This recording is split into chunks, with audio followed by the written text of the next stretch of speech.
Abu Ayyub langsung memetikkan beberapa tangkai kurma kering, kurma basah, kurma muda. Jadi semua kurma yang ada itu dikeluarkan lebih Abu Ayyub. Silakan makan ya Rasulullah, makanlah. Dan tunggu sebentar Rasulullah, aku akan menyembelihkan kambing untukmu. Wah, bayangin kambing disembelihin kalau tamu datang.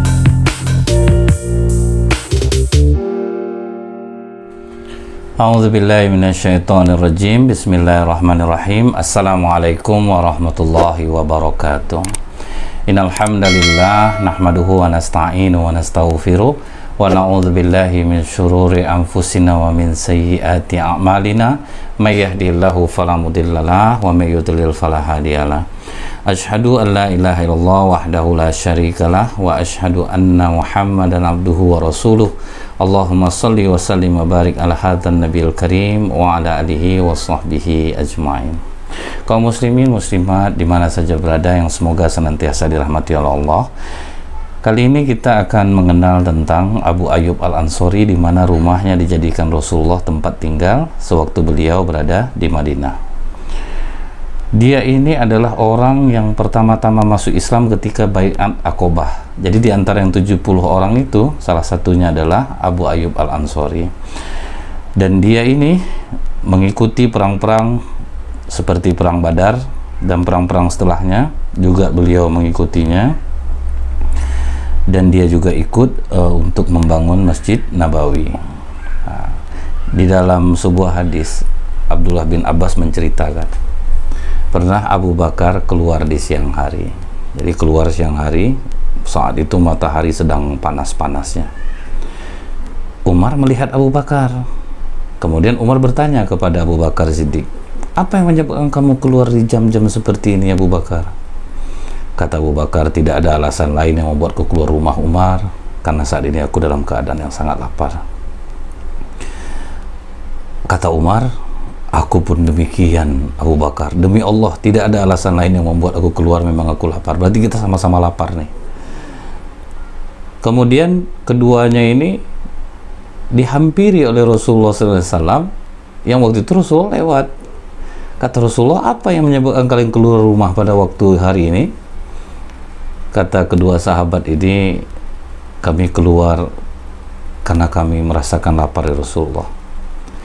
Rasulullah mengatakan, aku juga demikian. Demi zat yang jiwaku berada di tangannya, tidak ada hal lain yang membuat aku keluar saat ini kecuali aku dalam keadaan lapar. Jadi Rasulullah lapar, Abu Bakar lapar, Umar pun lapar. Ketiganya beranjak, diajak Rasulullah ke rumah Abu Ayyub Al-Ansori. Nah, di rumah Abu Ayyub Al-Ansori ini, dia ini selalu menghidangkan makan untuk tamu. Nah, ini luar biasanya para sahabat Rasulullah itu, mereka suka memuliakan tamu, dan ini merupakan sunnah Rasulullah SAW, di mana kita dianjurkan untuk memuliakan tamu. Dan menjadi kebiasaan bagi Rasulullah, jika istri-istri beliau tidak ada punya makanan ke rumah, mereka akan pergi ke rumah Abu Ayyub Al-Ansori. Abu Ayyub Al-Ansori selalu menyediakan makanan untuk tamu, karena dia punya kebun kurma, dia punya juga kambing. Maka Rasulullah lebih mengarahkan para sahabat untuk datang ke tempat Abu Ayyub Al-Ansori. Ketika ketiganya sampai di rumah Abu Ayyub, ternyata Abu Ayyub Al-Ansori sedang di kebun kurmanya. Istri Abu Ayyub mengatakan, selamat datang Nabi Allah, selamat datang Abu Bakar, selamat datang Umar. Rasulullah kemudian bertanya, mana Abu Ayyub? Dijawab oleh istrinya, Abu Ayyub sedang di kebunnya Rasulullah. Rupanya terdengar oleh Abu Ayyub, dia di kebun, terdengar dia ada tamu yang datang, langsung dia samperin ke rumah, marhaban ya Rasulullah, marhaban Umar, marhaban Abu Bakar. Wahai Rasulullah, apa gerangan yang membuat engkau datang ke rumahku siang ini? Kata Rasulullah, kami kesini lapar Abu Ayyub. Abu Ayyub langsung memetikkan beberapa tangkai kurma kering, kurma basah, kurma muda. Jadi semua kurma yang ada itu dikeluarkan lebih Abu Ayyub. Silakan makan ya Rasulullah, makanlah. Dan tunggu sebentar Rasulullah, aku akan menyembelihkan kambing untukmu. Wah, bayangin kambing disembelihin kalau tamu datang. Paling tidak kita ini kalau tamu datang ya lauknya agak berbeda lah dari biasanya. Tentu lebih enak lah dari biasanya. Rasulullah mengatakan kepada Abu Ayyub, kalau kau akan menyembelih binatang, menyembelih kambing, tolong jangan yang memiliki susu. Nah, jangan yang memiliki susu, yang belum mengeluarkan air susu, atau masih apalah, kambing betina yang belum ada jantannya. Nah, itu yang kau sembelih, atau kambing jantan. Abu Ayyub kemudian menghidangkan masakan. Jadi sambil menunggu masakan matang, Rasulullah makan kurma muda dulu. Nah, gitu juga nih, kalau kita kan ada juga restoran yang meniru seperti ini. Sebelum makanan sampai, ada salad buah, ya makanlah, cuman bayar. Nah, tapi ini tidak, dikasih kurma. Jadi menjelang kita menghidangkan makan, kalau ada syukuran-syukuran di rumah, itu sering dihidangkan dulu kue-kue. Nah, ini amalan sunnah yang pernah dilakukan oleh Abu Ayyub Al-Ansori. Maaf ada yang ngetok-ngetok, mudah-mudahan masih tetap terdengar. Kemudian langsunglah diberikan oleh Abu Ayyub Al-Ansori masakan, dan Rasulullah ambil sepotong daging, diletakkan Rasulullah di roti. Jadi burger itu udah lama sebenarnya, daging dalam roti. Apa kata Rasulullah? Abu Ayyub, tolong antarkan ini ke Fatimah, dia sudah lama tidak makan seperti ini. Abu Ayyub pun pergi, kemudian kembali lagi setelah kenyang. Rasulullah mengatakan kepada para sahabat Abu Bakar dan Umar, Abu Ayyub Al-Ansori dan istrinya, roti, daging, kurma kering, kurma basah, kurma muda ini, sambil beliau meruntikkan air mata, demi zat yang jiwaku di tangannya, ini adalah kenikmatan yang nanti akan ditanya di hari kiamat. Jadi setiap kenikmatan yang kita ambil, yang kita makan, Allah nanti akan pertanyakan itu, dengan nikmat itu apa yang kita lakukan. Habis kita makan kenyang, apa yang kita lakukan setelah makan? Apakah menguatkan ibadah kita atau malah menguatkan syahwat kita jadinya? Jadi ini hati-hati, tidak ada nikmat ini yang tidak akan ditanyakan oleh Allah nanti di hari kiamat. Rasulullah aja mengatakan kepada sahabat, ini akan ditanya oleh Allah nanti di hari kiamat. Rasulullah SAW terkenal orang yang selalu membalas kebaikan yang diberikan oleh orang lain. Nah, ini kita jangan pernah lupakan kebaikan orang. Itu yang diajarkan Rasulullah. Usai menyantap makanan jamuan yang diberikan Abu Ayyub Al-Ansori, Rasulullah berkata kepada Abu Ayyub, besok datang kepadaku. Keesokan harinya Rasulullah memberikan budak perempuan untuk membantu istri Abu Ayyub Al-Ansori di rumah. Nah, bayangin, dikasih makan kambing, dikasih pembantu. Karena pada saat itu kalau budak ini menjadi milik majikannya, nih kasih, diambil. Bayangin aja kalau gaji sekarang pembantu 2 jutaan yang tinggal di rumah, itu berapa besar yang diberikan oleh Rasulullah kepada Abu Ayyub Al-Ansori karena hidangan itu. Jadi inilah sifat yang harus kita miliki. Kalau kita ditolongin orang, jangan pernah melupakan jasa orang. Balas kebaikan orang itu, kalau kita mampu berikan lebih dalam membalas kebaikan orang yang telah berbuat baik kepada kita. Nah, ini juga banyak dalam kehidupan kita melihat orang-orang yang mengamalkan hal ini. Pernah dibantu oleh orang lain, maka orang itu jadi keluarga baginya.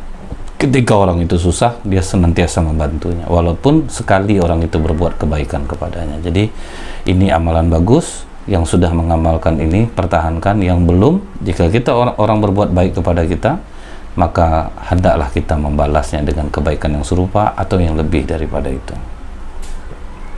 Dibawalah oleh Abu Ayyub Al-Ansori budak ini ke rumah. Sampai di rumah dikatakan oleh